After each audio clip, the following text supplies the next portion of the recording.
Bismillahirrahmanirrahim. Pembahasan kita kali ini adalah tentang fungsi dari huruf jar min ketika terletak setelahnya isim mausul. Apa fungsi daripada huruf jar min yang terletak setelahnya isim mausul? Sering kali kita temukan bahwa setelah isim mausul, katakanlah di sini berupa lafadz alladzi, selanjutnya diiringi dengan huruf jar min. Apakah huruf jar min yang terletak setelah isim mausul itu berfungsi sebagai bayan, artinya sebagai penjelas daripada isim mausul, ataukah huruf jar min ini memiliki fungsi yang lain? Huruf jar min ini memiliki banyak fungsi, namun fungsi daripada min itu tergantung pada tuntutan makna yang terjadi pada susunan kalimat tersebut. Tidak bisa kita paksakan bahwa huruf jar min di dalam susunan kalimat itu harus memiliki fungsi yang ini ataupun harus memiliki fungsi yang itu. Haruslah disesuaikan dengan susunan kalimat yang ada. Lalu bagaimana fungsi daripada min ketika terletak setelahnya isim mausul? Fungsinya adalah yang pertama, bisa jadi min itu berfungsi sebagai bayan, sehingga minnya itu nanti disebut dengan min bayaniyah. Apa min bayaniyah itu? Adalah min yang berfungsi untuk menjelaskan hakikat dari sesuatu. Ciri-cirinya, huruf jar min ini dapat digantikan dengan ai at-tafsiriyah, di mana ai tafsiriyah itu biasanya diberi makna artinya atau yaitu atau yakni dan seterusnya. Jadi ini adalah salah satu fungsi yang pertama. Bisa jadi min yang terletak setelah isim mausul itu berfungsi sebagai bayan, di mana cirinya huruf jar min itu dapat digantikan dengan huruf ai at-tafsiriyah. Selanjutnya adalah makna daripada isim mausul tersebut. Katakanlah di sini alladzi, ini maknanya masih umum. Sekalipun alladzi itu sendiri adalah merupakan isim ma'rifat secara lafadz, namun di dalam hal ini salah satu ciri daripada min tersebut berfungsi sebagai bayan adalah makna daripada alladzi ini masih umum. Dan kemudian kalimat yang terletak setelahnya min itu adalah sebagai penjelas dari keumuman makna yang terdapat pada lafadz alladzi tersebut. Kita ambil contoh seperti lafadz akramtu alladzina amamaka minal muallimina. Akram tu memuliakan siapa aku, alladzina kepada orang-orang, amamaka yang ada di depan kamu, minal muallimina yang berupa para guru. Aku memuliakan orang-orang yang ada di depan kamu. Siapa itu? Minal muallimina, yaitu para guru. Di sini ketika kita mengatakan akramtul ladzina amamaka, aku memuliakan orang-orang yang ada di depan kamu, makna daripada alladzina ini masih umum, masih belum jelas. Siapakah yang dimaksud dengan orang-orang tersebut? Kemudian dilanjutkan dengan min al-muallimina, maka keberadaan daripada lafadz al-muallimina itu untuk menjelaskan siapakah yang dimaksud dengan alladzina ini. Jadi lafadz yang terletak setelahnya min itu sebagai penjelas daripada isim mausul, maka minnya di sini berfungsi sebagai min al-bayaniyah, di mana posisi daripada min itu boleh diganti dengan huruf ai at-tafsiriyah yang bermakna yaitu atau yakni.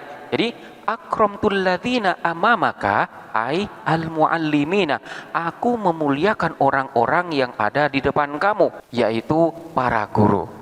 Contoh yang lain seperti lafaz uhibbu kullama indaka minal ilmi. Uhibbu, menyukai siapa aku, kullama, kepada setiap sesuatu, indaka, yang ada sisimu, minal ilmi, yang berupa ilmu. Ketika kita mengatakan uhibbu kullama indaka, aku mencintai atau aku suka terhadap semua atau segala sesuatu yang ada pada dirimu, ini masih umum. Apakah yang dimaksud dengan segala sesuatu yang ada pada dirimu itu? Kemudian dijelaskan dengan minal ilmi, yang berupa ilmu. Maka lafaz al-ilmu ini sebagai penjelas maksud dari kullama, di mana ma ini adalah merupakan isim mausul yang maknanya masih umum. Dengan keberadaan al-ilmu, maka menjadi jelas bahwa yang dimaksud dengan ma di sini adalah ilmu. Maka min di sini adalah berfungsi sebagai bayan, berfungsi sebagai penjelas dari kesamaran makna yang terdapat pada isim mausul. Atau contoh yang lain seperti lafaz ijtanib ma amamaka minan najasat. Ijtanib, hendaklah menjauhi siapa kamu, ma, kepada sesuatu, amamaka, yang ada di depan kamu. Jauhilah apa yang ada di depan kamu. Apa itu? Minan najasati, yang berupa najis-najis. Ketika kita mengatakan ijtanib ma amamaka, jauhilah sesuatu yang ada di depan kamu, maka makna daripada ma ini masih belum jelas. Apakah yang dimaksud dengan sesuatu itu?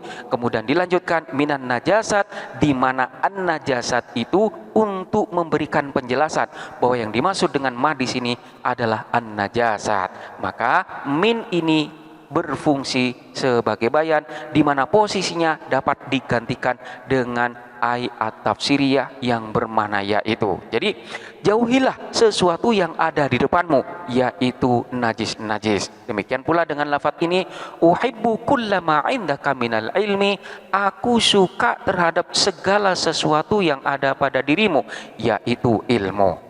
Ini yang pertama, di mana min yang terletak setelahnya isim mausul itu berfungsi sebagai bayan, yaitu menjelaskan tentang hakikat dari sesuatu.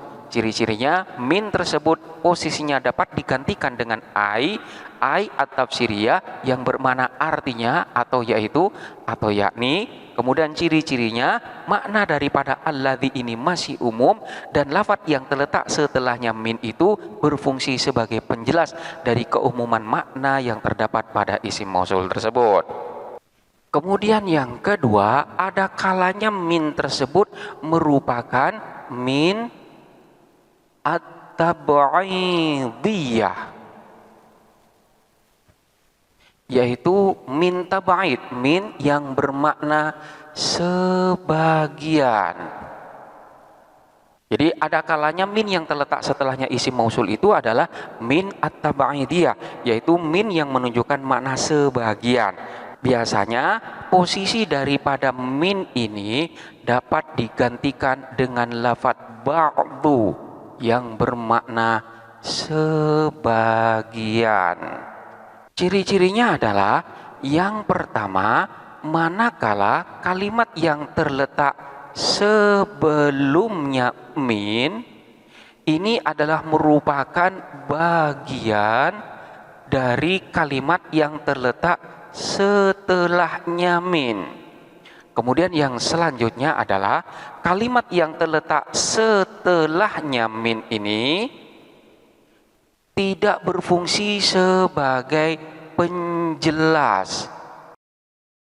Jadi bukan sebagai penjelas dari kalimat yang terletak sebelumnya min.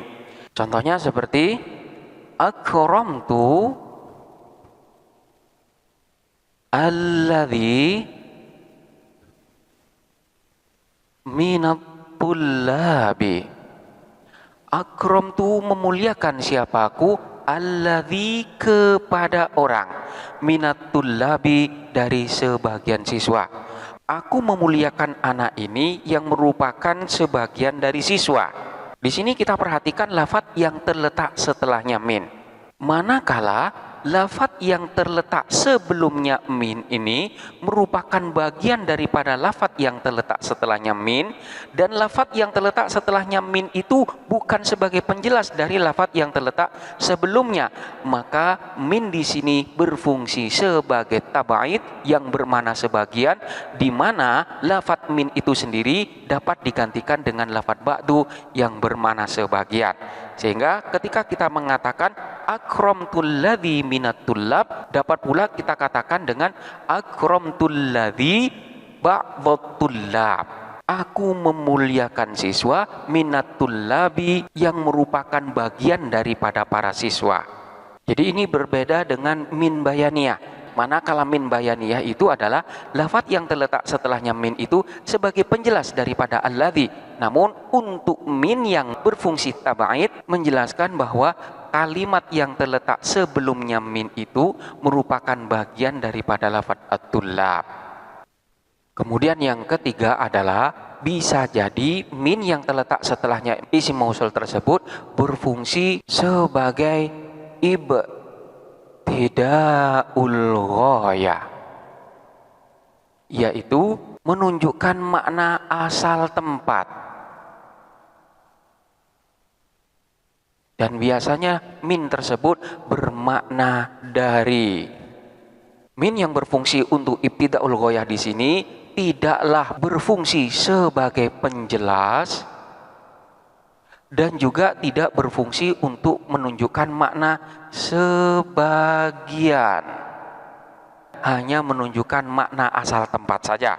Kita ambil contoh seperti lafadz ja'ani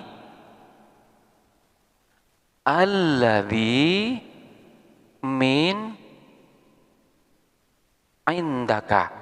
Ja'a telah datang ni kepadaku, alladzi siapa orang, min indika yang dari tempat kamu. Orang yang dari tempat kamu itu telah datang kepadaku. Di sini kalimat yang terletak setelahnya min bukan sebagai penjelas dari hakikat lafadz alladzi, dan alladzi ini bukan merupakan bagian daripada indika ini, bukan bagian dari tempat asalku. Karena alladzi ini adalah merupakan orang, sementara indika itu hanya tempat dan bukan manusia. Oleh karena itu min di sini tidak pantas manakala dikatakan sebagai min bayaniyah atau min tabaidiyah. Yang pantas min di sini adalah difungsikan sebagai ibtidaul ghayah yang menunjukkan makna asal tempat, dari mana asal daripada orang yang datang kepadaku itu. Ja'anil ladzi min indika, telah datang orang yang berasal dari tempat kamu itu. Jadi di sini sudah jelas bahwa fungsi daripada min itu ditentukan oleh susunan kalimat yang ada. Manakala keberadaan daripada isim mausul itu butuh penjelas, maka kalimat yang terletak setelahnya min itu sebagai penjelasnya. Maka min di sini berfungsi sebagai bayaniyah. Selanjutnya, manakala kalimat yang terletak setelahnya min itu merupakan bagian daripada kalimat yang terletak setelahnya min, maka min di sini berfungsi sebagai tabaid, menunjukkan makna sebagian. Namun manakala yang dimaksudkan di sini menunjukkan asal tempat dari mana sesuatu itu datang, maka min di sini berfungsi sebagai ibtidaul ghayah. Jadi sekali lagi fungsi daripada min itu ditentukan di mana min itu berada di dalam susunan kalimat. Apakah fungsi daripada min yang telah dijelaskan tadi hanya ketika terletak setelahnya isim mausul saja? Tentu tidak. Min yang memiliki fungsi seperti tadi juga berlaku manakala min itu terletak setelahnya isim nakiro, kalimat isim yang masih menunjukkan makna umum. Jadi ketika min tersebut terletak setelahnya isim nakiro, maka min tersebut bisa memiliki fungsi seperti yang telah dijelaskan di depan. Kita ambil contoh. Yang pertama, min tersebut berfungsi sebagai bayan, sehingga di sini disebut dengan min bayaniyah. Dengan demikian, kalimat yang terletak setelahnya min itu akan menjelaskan hakikat daripada apa yang terletak sebelumnya min. Contohnya, seperti lafaz ro'aitu syai'an. Ro'aitu melihat siapa aku syai'an kepada sesuatu. Ketika kita hanya mengatakan semacam ini, maka tentu masih terlalu umum.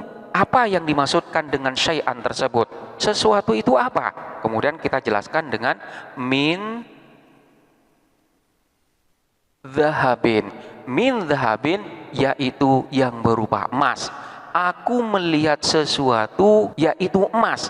Maka lafadz dhahabin ini adalah menjadi penjelas daripada lafadz syai'an, di mana yang dimaksud dengan sesuatu itu adalah emas. Min di sini dapat digantikan dengan lafadz at-tafsiriyah, sehingga maknanya adalah aku melihat sesuatu yaitu emas. Contoh yang lain seperti lafadz marartu birajulin min alimin. Marartu lewat siapa aku birajulin bertemu dengan seorang laki-laki min alimin yaitu orang yang alim. Aku lewat bertemu dengan seorang laki-laki yaitu orang alim. Di sini lafaz alim adalah sebagai penjelas dari hakikat lafaz rajul, kalimat yang terletak sebelumnya min. Sehingga min di sini berfungsi sebagai bayaniyah. Kemudian yang nomor 2, bisa jadi min itu berfungsi sebagai tabaid. Sehingga di sini dikatakan min tabaidiyah. Min yang berfungsi dengan makna sebagian, di mana kalimat yang terletak sebelumnya min itu merupakan bagian daripada kalimat yang terletak setelahnya min. Kita ambil contoh seperti lafaz akhadtu syai'an. Aku mengambil sesuatu. Sesuatu itu apa? Ini masih belum dijelaskan. Kemudian kita lanjutkan minat ta'ami. Minat ta'ami, akhadtu syai'an minat ta'ami. Akhadtu mengambil siapa aku syai'an kepada sesuatu minat ta'ami dari makanan. Artinya sesuatu yang mana sesuatu itu sebagian dari makanan yang ada. Maka kalimat yang terletak sebelumnya min ini merupakan bagian daripada at-ta'am, merupakan bagian dari kalimat yang terletak setelahnya min. Maka min di sini adalah min tabaidiyah. Contoh yang lain seperti lafaz indi rajulun minal ulama'i. Indi ialah di sisiku atau ialah di sampingku, rajulun adapun seorang laki-laki minal ulama'i yang sebagian dari para ulama. Di sampingku ada seorang laki-laki yang termasuk ulama. Dalam susunan ini, lafadz rajul merupakan bagian daripada orang-orang yang alim, orang-orang yang memiliki banyak ilmu, sehingga dapat dikatakan bahwa min di sini berfungsi sebagai tabaidiyah untuk menunjukkan bahwa apa yang terletak sebelumnya min itu merupakan bagian daripada kalimat yang terletak setelahnya min. Jadi orang laki-laki yang ada di sampingku itu adalah termasuk dari orang-orang yang alim, termasuk dari ulama. Kemudian yang ketiga, bisa jadi min yang terletak setelahnya isim nakiro itu berfungsi sebagai ibtidaul ghayah, menunjukkan makna asal tempat, dari mana sesuatu itu berasal. Kita ambil contoh seperti lafaz wasala ilayya syai'un min indika. Wasala telah sampai ilayya kepadaku syai'un apa sesuatu min indika yang berasal dari tempat kamu. Sesuatu yang berasal dari tempat kamu itu telah sampai kepadaku. Di sini huruf jar min menunjukkan ibtidaul ghoyah, yaitu menunjukkan asal tempat dari sesuatu yang terletak sebelumnya min. Dari mana syai'un itu berasal? Min indika, berasal dari tempat kamu.